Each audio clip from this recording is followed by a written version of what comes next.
로마서 16장에는 많은 사람들의 이름이 나옵니다.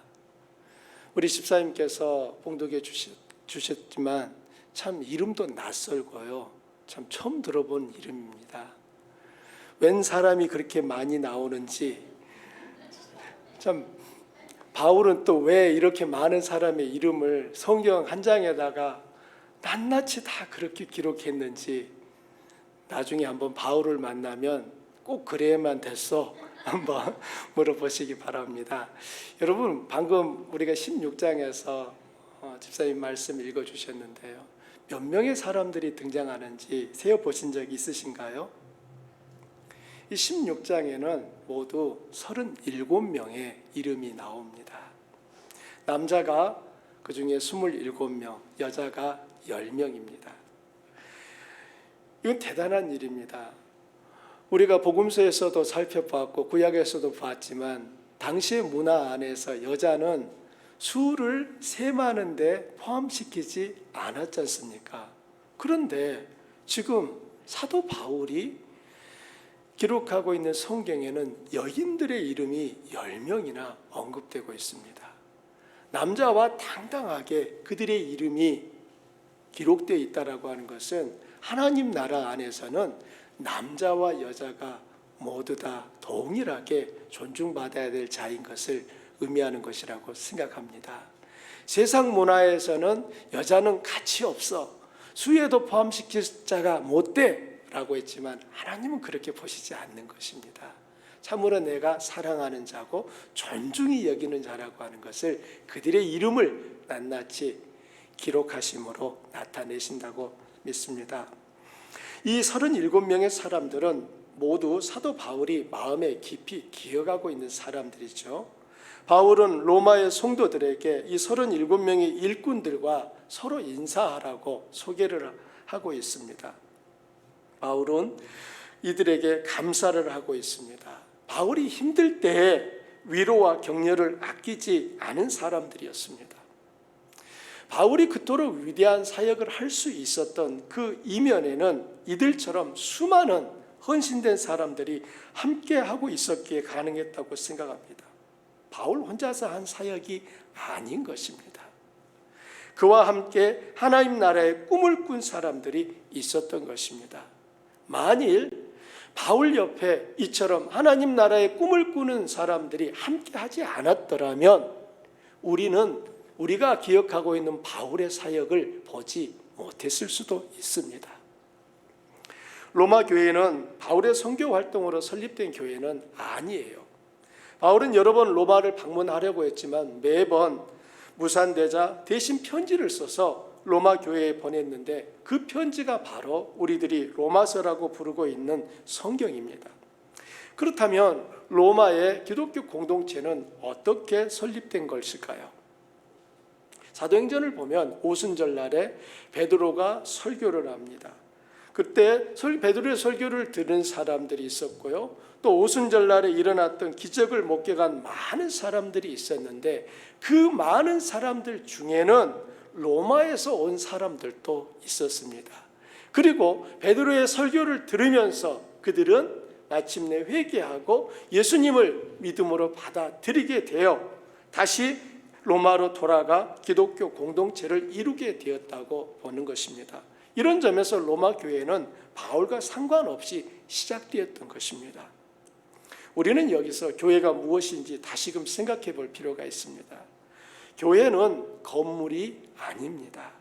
교회는 예수님을 구주로 믿고 고백하는 사람들의 모임입니다. 교회에 대한 우리의 인식이 바르게 형성되지 않으면 우리는 이 땅에서 교회라는 이름으로 열심히 건물을 세우고 그 건물을 관리하고 유지하고 보수하는데 대부분의 자원과 시간과 헌신을 쏟게 됩니다. 교회와 교회 건물은 구분되어야 합니다. 교회 건물을 부르는 정확한 명칭은 예배당 또는 교회당입니다. 성전이라는 말도 사실 적합하지 않습니다. 성전은 구약시대에 솔로몬이 세웠던, 그리고 나중에 수르바벨이 세웠던 그것이 성전이었지, 오늘날의 성전이라고 하는 용어는 적합한 용어는 아닙니다.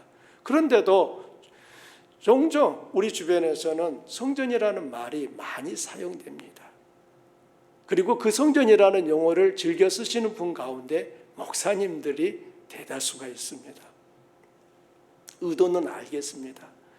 예배당보다는 성전 하게 되면 뭔가 조금 더 있어 보이지 않습니까? 대단해 보인 것이죠. 그리고 성도들의 헌신을 요구하고 이끌어내는데도 예배당보다는 성전 이렇게 말할 때가 더 나아 보이는 것입니다. 예배당 건축과 성전 건축, 여러분 어떤 것이 여러분 마음속에 쿵 하고 심쿵합니까? 성전이에요. 그래서 우리는 이 성전이라는 용어를 즐겨 쓰고 있습니다. 하지만 교회와 이 교회 건물에 대한 구분이 명확하게 우리 안에 정립되지 않으면 우리는 교회 건물을 세우는 그 열심을 교회를 세우는 열심으로 착각할 수 있기 때문에 이 점을 명확히 하자라고 하는 것입니다. 주 예수님이 성도인 우리에게 세우도록 요구하시는 것은 화려하고 멋진 예배당일까요? 아니면 진실한 교회일까요? 우리는 분명한 확신을 가져야 합니다. 예수님은 우리들이 그분의 교회를 세우기 원하십니다. 예수님이 자신을 교회의 머리라 하시고 교회는 그분의 몸이라고 하실 때는 교회 건물을 생각하고 말씀하신 것이 아니라는 것을 확실합니다. 만일 그 교회를 교회 건물로 보았다면 예수님이 교회의 머리라고 할 때 예수님은 어디에 계셔야 되겠습니까? 교회 지붕에 계셔야 되지 않겠습니까? 이런 점에서 예수님이 말씀하신 교회는 건물이 아니라 예수님을 구주로 믿고 고백하는 성도들의 모임이라고 하는 것은 명확해지는 것입니다. 예수님은 교회를 위해 십자가에서 피 흘리고 죽으셨지 교회의 당을 위해 죽으시지는 않았습니다. 유럽에 가면 많은 훌륭한 건축물이 있습니다. 기회가 되면 우리 성도님들도 꼭 다녀오시기를 바랍니다. 그 건물들 중에는요, 세워진 지 몇백 년씩 되는 건물들도 많습니다. 그런데 그 중에 골칫덩어리가 되고 있는 건물은 예배당입니다. 한때는 그 예배당이 가득 채워졌습니다. 예배하는 사람들로 인하여 발 디딜 틈이 없었습니다. 그러나 지금은 신자들이 다 떠나고 얼마 남지 않은 노인들만 남아 있습니다. 더 이상 예배당을 유지하는 것이 어렵습니다. 마침내 하나 둘 예배당을 팔게 됩니다. 그런데 팔린 그 예배당이 술집이 되고 상점이 되고 가게가 되고 공연장이 되고 있습니다. 안타까운 점은 건물 안에는 구석구석마다 이곳이 예배당이었다라고 하는 흔적들이 있음에도 불구하고 더 이상 예배와 상관없는 일들이 그 안에서 행해지고 있다라고 하는 것입니다.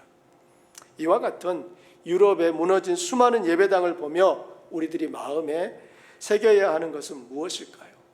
우리들이 붙들어야 하고 반드시 지켜내야 하는 것은 예배당이 아니라 교회라는 것입니다. 예배당은 있다가도 없어질 수 있습니다. 더 화려한 예배당이 있을 수 있고 덜 화려한 예배당이 있을 수 있습니다. 부동산 가격만 놓고 따지면 두 건물은 서로 가격이 다르겠지만 기능은 똑같습니다. 중요한 것은 더 화려한 예배당이나 현대화된 건물이 아니라 그곳에서 참다운 예배가 드려지고 있느냐입니다. 예수님은 사마리아 여인과의 대화에서 예배에 대한 중요한 가르침을 주셨습니다. 여자여, 내 말을 들으라. 이 산에서도 말고 예루살렘에서도 말고 너희가 아버지께 예배할 때가 이르리라. 아버지께 참되게 예배하는 자들을 영과 진리로 예배할 때가 오나니 곧 이때라. 아버지께서는 자기에게 이렇게 예배하는 자들을 찾으시느니라. 하나님은 영이시니 예배하는 자가 영과 진리로 예배할지니라. 사마리아 여인은 예배 장소에 관심이 많았습니다. 하나님이 원하시는 예배 장소가 예루살렘인지 아니면 그리심산인지 알고 싶어 했습니다. 하지만 예수님은 예배 장소보다 더 중요한 것이 있는데 예배하는 자의 태도라고 말씀합니다. 하나님은 예배하는 장소에 관심이 없으신데 반해 그 당시의 사람들이나 오늘날의 많은 사람들은 예배당에 큰 관심을 보이는 것 같습니다. 불행하게도 하나님이 중요하게 여기지 않는 것을 우리는 중요하게 여긴다면 그것을 어떻게 이해해야 될까요? 하나님이 틀린 걸까요? 아니면 우리가 틀린 걸까요? 생각을 바꾸어야 한다면 하나님의 생각을 바꿔야 할까요? 우리가 바꿔야 할까요? 대답을 안 하시는군요. 솔로몬이 성전을 지을 때 했던 말을 떠올려 보십시오. 솔로몬이 지은 성전의 규모는 길이가 24m, 너비는 8m, 높이는 12m였습니다. 그리고 그 안은 돌과 백향목으로 지어졌고요, 황금으로 덧입혔습니다. 백향목으로 지어진 그 성전 안은 들어가면은 향이 가득 풍겨 났습니다. 7년 동안 걸쳐서 성전을 건축했습니다. 마침내 성전이 완공되었을 때 솔로몬이 하나님 앞에 이렇게 기도합니다. 하나님이 참으로 땅에 거하시리이까? 하늘과 하늘들의 하늘이라도 주를 용납하지 못하겠거든 하물며 내가 건축한 이 성전이오리이까? 솔로몬은 자신이 지은 화려한 성전도 하나님이 거하시기엔 충분하지 못하다고 고백하고 있는 것입니다. 하늘들의 하늘이라도 하나님의 거처로는 부족하다는 것을 알았던 것이지요. 그런데 우리들이 아무리 화려하게 지은들 그 건물이 하나님이 거하시기에 충분할까요? 하나님이 그 백성들에게 참으로 원하시는 것은 크고 화려한 건물이 아니라 겸손히 하나님 앞에 무릎 꿇은 심령입니다. 자신의 허물을 안타까워하며 주님께 낱낱이 회개하며 새롭게 바뀌고 싶어하는 그 상한 마음을 하나님은 기뻐하시는 것입니다. 그러므로 사랑하는 주안의 가족 여러분, 우리들이 힘써 세워야 하는 것은 건물인 예배당이 아니라 주님이 거하시는 것을 기뻐하시는 마음의 성전입니다. 주님이 우리 안에 거하시는 것을 기뻐하실 참 성전, 즉 건강한 교회를 세우는 것입니다. 참된 예배가 화려한 예배당보다 더 중요합니다. 건물을 세우는 데 시간과 물질과 에너지를 쓰기보다는 교회를 세우는 데 모든 자원을 사용해야 합니다. 오늘날은 역사상 어느 시대보다 하나님의 말씀을 듣는 것이 쉽고 편해졌습니다. 인터넷이 제공되는 곳마다 유튜브를 통해 하루에도 수많은 설교들이 쏟아집니다.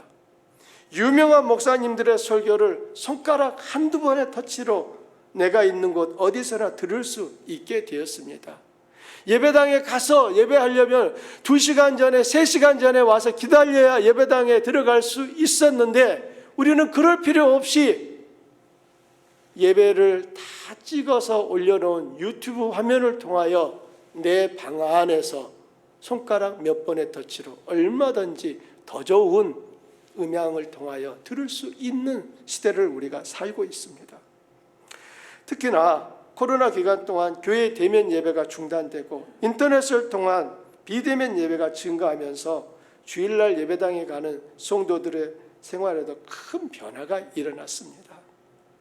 처음에는 비대면으로 예배하는 것이 왠지 낯설고 불편했습니다. 예배를 드려도 예배하지 않은 것 같은 마음의 불편함이 있었습니다. 그런데 한 달, 두 달, 몇 달씩 계속해서 비대면으로 예배하면서 어느새 그 생활에 적응하고 오히려 편하다고 느끼기 시작했습니다. 그 결과 코로나가 어느 정도 완화되어 이제 대면으로 예배할 수 있는 환경으로 바뀌었음에도 불구하고 많은 사람은 예배당으로 돌아오지 않고 있다고 하는 사실입니다. 더 큰 문제는 예배당에 안 나오는 것이 아니라 더 나아가서 그들이 예배 자체에 참여하지 않는 것을 아무런 문제의식을 가지지 않고 있다는 것입니다. 주일날 오후 예배를 드렸던 교회가 3부 예배, 3번의 예배로 줄어들었고요. 3번의 예배를 드렸던 교회들은 1번의 예배로 줄고 있습니다. 더 큰 문제는 비대면으로 예배하는 성도들 중에 아예 교회에 오지 않는 성도들이 매주마다 증가하고 있는 것입니다. 왜 이렇게 되었을까요? 편리함이 어느새 우리의 삶을 지배하기 시작한 것입니다. 사람들은 본능적으로 불편함보다는 편함을 찾습니다. 처음 적응하는 과정에는 다소 불편함이 있었지만 익숙해지자 이제는 그것을 바꾸려고 하지 않게 된 것입니다. 유튜브에 연결하면 잘 다듬어진 설교자들의 설교를 하루에도 수십 편씩 들을 수 있습니다. 그런데 문제는 많은 성도들이 예배를 설교 듣는 것으로 오해하고 있는 것입니다. 오늘 예배 드렸습니까? 라고 물으면 설교 들었습니까? 이렇게 이해를 하는 것입니다. 설교는 예배에서 단연 중요한 한 부분이 맞습니다. 하지만 설교가 예배의 전부는 아닙니다. 설교 듣는 것이 예배를 대신할 수 없습니다. 예배의 핵심은 뭘까요? 하나님을 만나는 것입니다. 하나님이 자기 백성을 만나시는 통로는 단지 설교만은 아니에요. 하나님은 다양한 방식으로 우리를 찾아오십니다.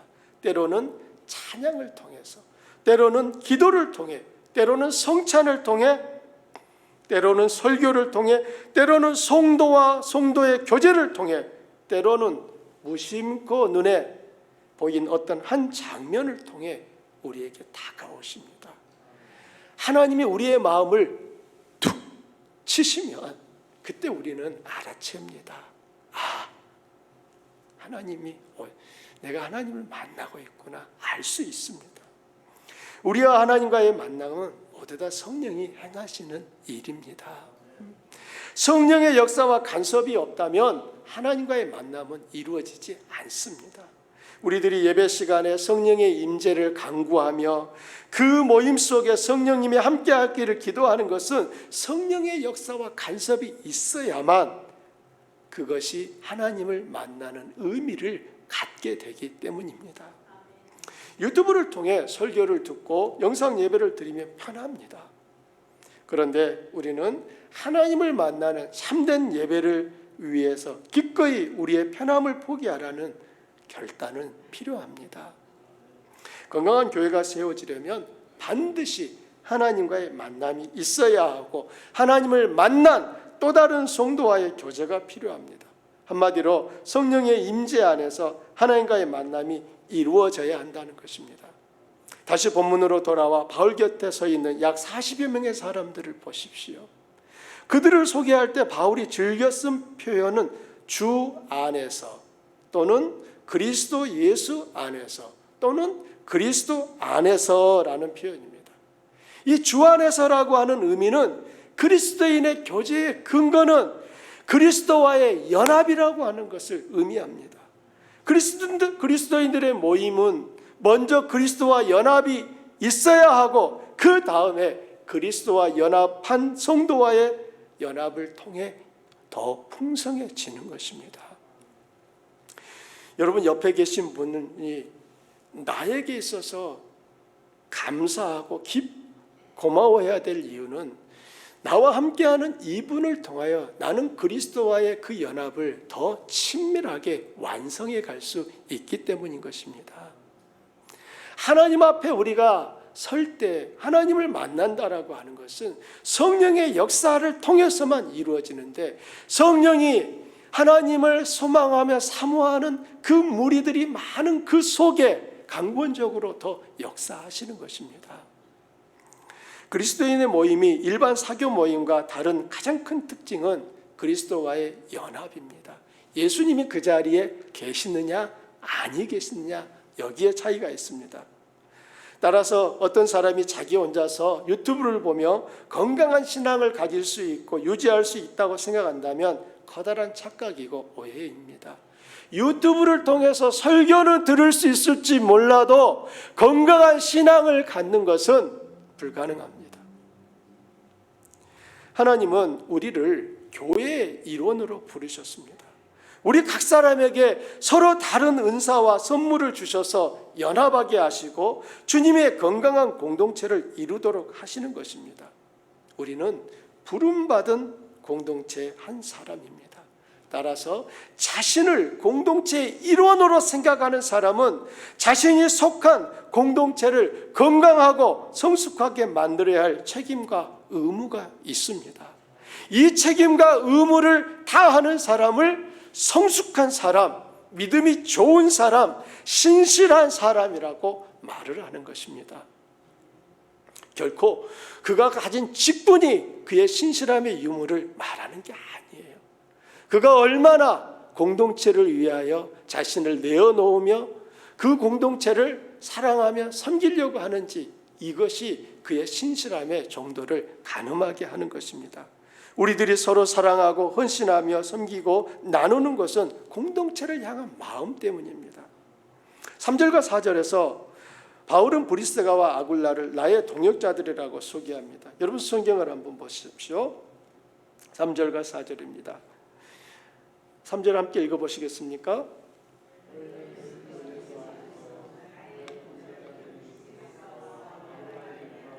예. 3절과 4절에서 바울은 브리스가와 아굴라를 나의 동역자들이라고 소개하고 있어요. 동역자란 함께 일하는 사람들입니다. 동역자와 비슷한 말이 동료입니다. 하지만 동역자와 동료는 근본적으로 다릅니다. 동료는 같은 공간에서 같은 일을 하는 사람입니다. 반면에 동역자는 같은 생각, 같은 마음, 같은 목적을 가지고 함께 일하는 사람입니다. 비록 공간은 다를 수 있지만 같은 마음, 같은 생각, 같은 목적을 가지고 일하는 그를 동역자라고 부르는 것입니다. 같은 사무실과 같은 공장에서 일을 할지라도 생각과 마음과 목적이 같지 않다면 동역자라고 부를 수 없습니다. 그런데 하나님 나라에서 동역자가 되기 위해서는 중요한 한 가지가 더 있어야 합니다. 함께 그리스도 안에 있어야 하는 것입니다. 함께 그리스도 안에 있으려면 신앙이 같아야 합니다. 같은 신앙을 가지려면 삼위 하나님에 대한 믿음의 고백이 같아야 합니다. 우리들이 말씀을 배우고 목장 모임을 하는 것은 우리 모두가 바른 진리 위에 삶을 세우기 위해서지요. 하나님 나라를 이루어가는 데는 동역자가 필요합니다. 어느 누구도 혼자서는 진리의 길을 걸을 수 없는 까닭입니다. 위대한 사도 바울에게도 동역자가 필요했습니다. 예수님 곁에도 12명의 제자들이 있었습니다. 하물며 우리야 더더욱 동역자가 필요하지 않을까요? 옆에 분에게 함께 이렇게 말씀하십시오. 당신은 나의 동역자입니다.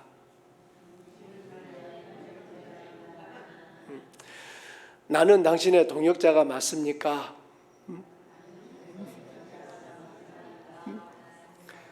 우리에게도 신실한 동역자가 있는지, 그리고 아굴라 부부가 바울을 위해 목숨을 걸었던 것처럼 우리도 서로를 위해 모든 것을 아낌없이 버릴 수 있는 동역자가 되어주고 있는지 돌아보아야 합니다.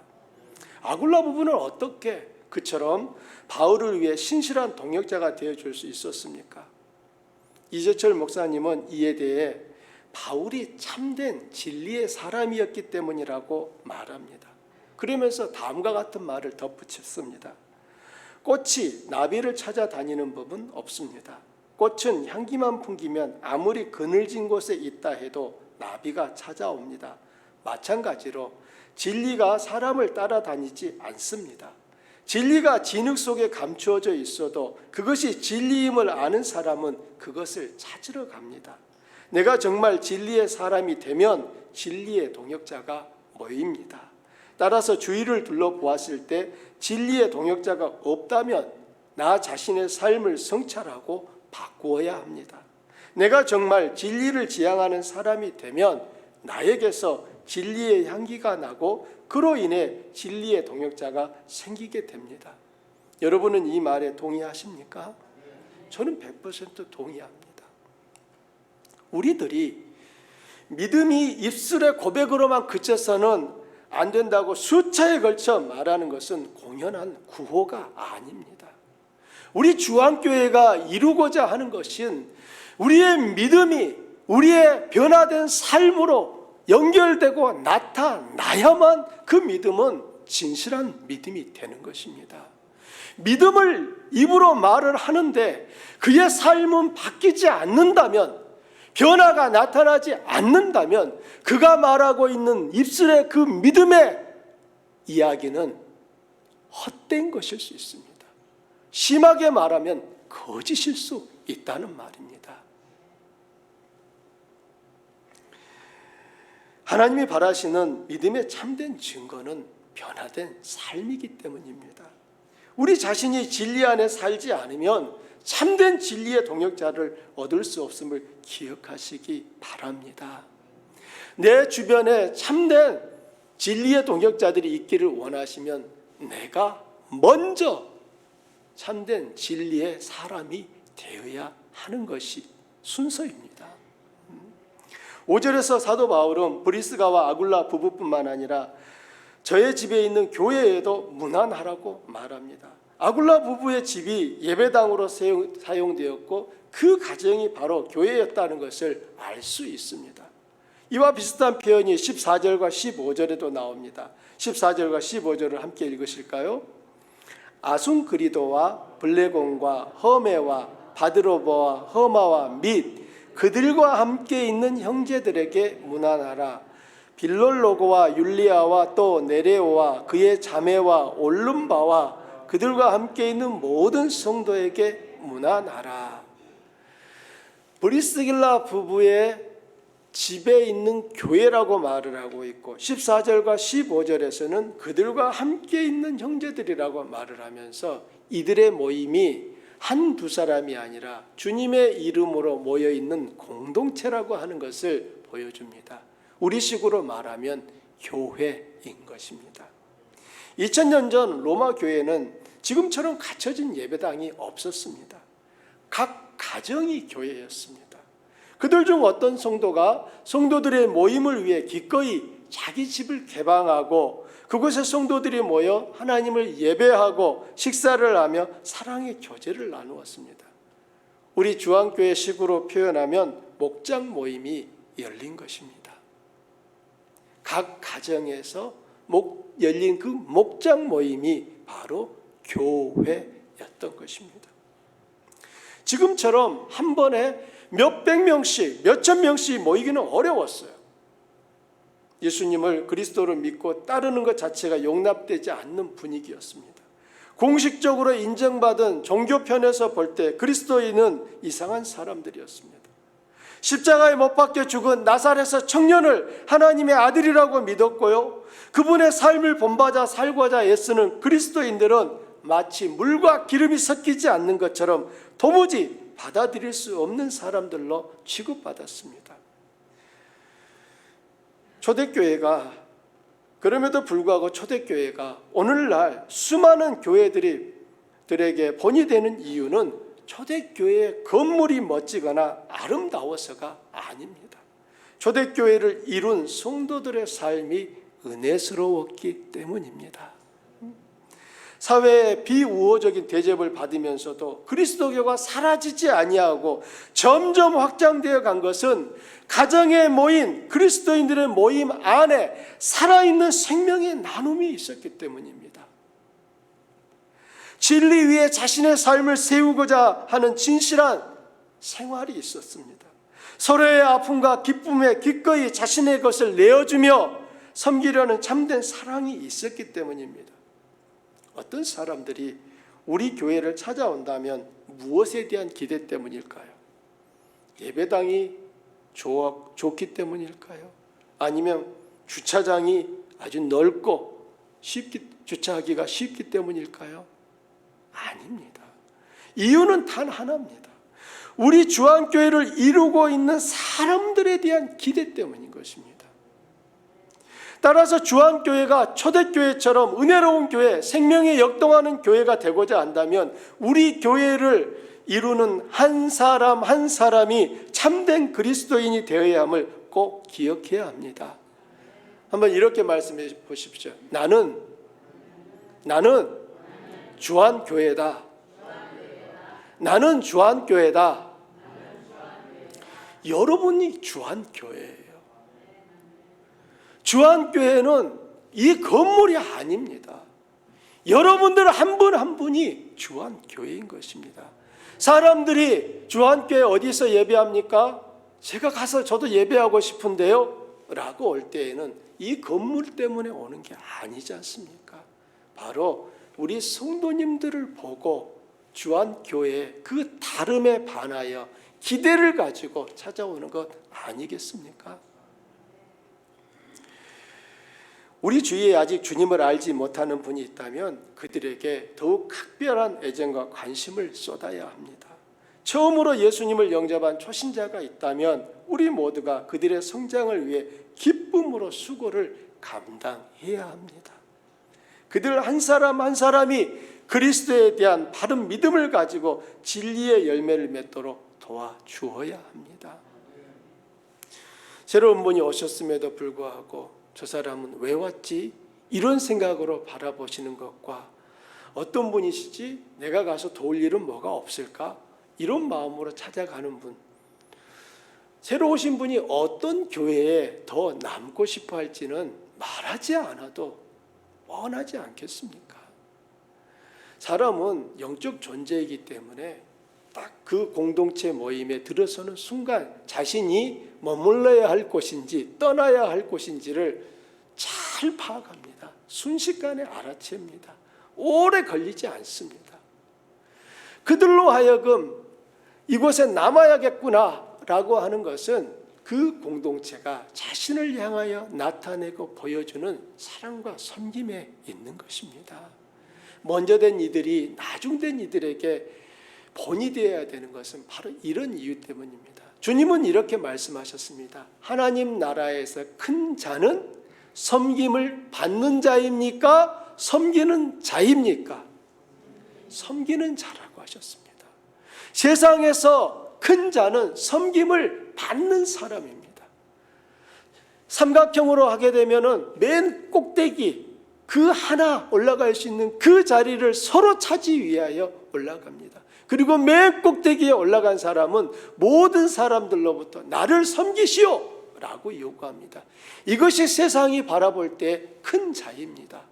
그러나 하나님 나라에서는 이 삼각형을 뒤집었습니다. 큰 자라고 하는 사람은 더 아래로 내려오게 되어 있는 것입니다. 이제 여름이 지나고 겨울이 되게 되면은 기다리는 눈이 옵니다. 하얀 눈이 소복이 내리는데요. 여러분, 눈은 나무에도 내립니다. 그런데 그 아름드리 나무들이 그 수많은 눈을 맞고 눈 무게를 견디는 것은 무엇 때문일까요? 가만히 오늘 예배를 마치고 집에 돌아가실 때 보십시오. 하나님이 지으신 모든 나무의 특성을 보게 되면 가장 굵고 튼튼한 가지는 어디에 위치하고 있습니까? 맨 아래쪽입니까? 맨 위에입니까? 어떤 나무가 가장 굵은 가지가 맨 위에 자리를 떡하니 차지하고 앉아있다면 그 나무는 눈 오기 전에 바람만 불어도 부러지고 말 것입니다. 나무들이 견고하게 떠받칠 수 있는 것은 굵고 튼튼한 가지는 맨 아래에 위치하고 있기 때문인 것입니다. 그리고 그 가지가 떠받쳐주는 위에서 그보다 덜 굵은 가지가 자리하고 점점 위로 갈수록 가늘이 가는 가지가 맨 위에 있는 것입니다. 하나님 나라에서 위대한 자, 큰 자는 바로 섬기는 자인 것입니다. 여러분의 마음 안에 섬김을 받으려고 하는 마음이 크다면 여러분은 큰 자가 아니라 작은 자인 것입니다. 반대로 여러분 마음속에 섬기려는 마음이 더 크다면 여러분은 누가 말하지 않아도 큰 자인 것입니다. 우리가 하나님 앞에 설 때 보여드리는 것은 얼마만큼 씨를 뿌렸는지가 아니라 얼마만큼 열매를 거두었느냐입니다. 농부가 아무리 씨를 많이 뿌려도 단 하나의 열매도 거두지 못하면 모든 일이 허사입니다. 하나님이 칭찬하시는 것은 열매의 질과 양입니다. 우리를 통하여, 나를 통하여 어떤 사람이 그리스도께 속한 열매로 드려질 수 있도록 우리가 기꺼이 수고하고 섬김을 나타내야 하는 것입니다. 진실한 성도는 수고가 많은 사람들입니다. 그러나 그 수고를 기쁨으로 행하고 감사로 이루어냅니다. 우리 주님이 그런 삶을 사셨기 때문입니다. 그리스도인은 주님의 행하심을 닮은 사람들이기 때문입니다. 그런데 12절에 보면 그 중에서도 특히 수고하는 사람들이 있어요. 12절을 함께 읽을까요? 주 안에서 수고한 주 안에서 많이 수고하고 살아가는 버시에게 문안하라. 보시는 바와 같이 바울은 누가 얼마나 수고했는지 평가했습니다. 이것이 주님 앞에 서는 우리의 모습일 수 있습니다. 누구에게나 마지막이 있어요. 주님 앞에 설 날이 있다는 말입니다. 세상 사람들은 한 번 죽으면 끝이라고 말하지만 성경은 죽음 후에 반드시 심판이 있다고 말씀합니다. 이 세상 끝날은 믿지 않는 사람들에게는 심판의 날이지만 믿는 사람에게는 구원의 날입니다. 구원의 날을 다른 말로 하면 결산하는 날입니다. 우리가 주님을 위해 얼마나 수고했는지 평가받고 셈하는 날이 바로 인생의 끝날인 것입니다. 마지막 날에 주님과 반드시 결산하는 것이 남아있음을 믿는 사람은 남이 보든 보지 않든 어떤 수고와 헌신도 기쁘게 감당하며 살아갈 것입니다. 참된 그리스도인은 모두가 그리스도를 위해 기꺼이 헌신하는 사람이 되어야 합니다. 어떤 사람은 수고하고 어떤 사람은 그 수고를 받기만 한다면 온당치 못한 것입니다. 우리가 주님을 위해 행하는 모든 수고는 반드시 평가받습니다. 바울의 곁에 서 있는 신실한 하나님의 일꾼들을 보십시오. 우리는 그들을 만난 적 없지만 여전히 그들의 이름은 우리에게도 전해지고 있습니다. 바울이 일일이 그들의 수고를 기억하고 감사하는 것처럼 우리의 수고 또한 주님이 기억하시고 결산하시는 것을 마음에 새기며 사시기를 바랍니다. 이걸 다른 말로 하늘 소망입니다. 우리가 7번째 비전으로 세우고 있는 영원한 소망에 대한 부분을 말하는 것입니다. 저도 우리 성도님들도 우리 모두는 반드시 주님 앞에 서게 될 것입니다. 그리고 그때 주님께서 우리에게 이제 내가 너에게 허락한 그 인생을 어떻게 살았는지 나하고 셈하여 보자 라고 말씀하실 것입니다.